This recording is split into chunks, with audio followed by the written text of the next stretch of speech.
என்னங்க உங்களுக்கு கொஞ்சமாச்சும் அறிவு இருக்காங்க? ஏண்டி அப்படி கேட்குற? பின்ன என்னங்க அவர்கிட்ட போய் நம்ம வீட்டு பெருமையை எல்லாம் சொல்லிட்டு இருக்கீங்க?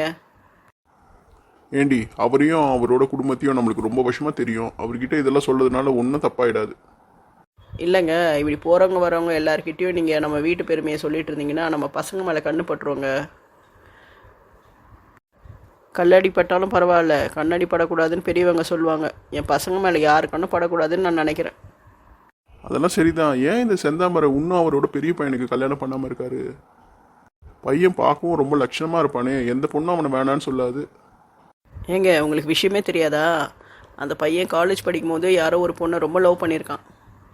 அப்படியா? ஆமாங்க, அந்த பொண்ணு வேற யாரையோ கல்யாணம் பண்ணிட்டு போயிடுச்சான். அந்த விரக்தியிலேயே அவன் கல்யாணம் வேணான்ட்டு சுற்றிட்டு இருக்கான்னு தான் இந்த ஊரில் இருக்கவங்களாம் பேசிகிட்டு இருந்தாங்க.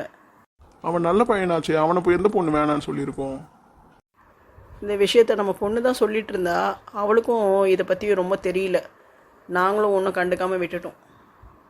ஓஹோ, ஒருவேளை அந்த பையன் தான் வேற எந்த பொண்ணையும் கல்யாணம் பண்ணிக்க இஷ்டம் இல்லாமல் இந்த மாதிரி எல்லா வரடையும் தட்டி விட்டுட்டு இருக்கான் போல இருக்கு.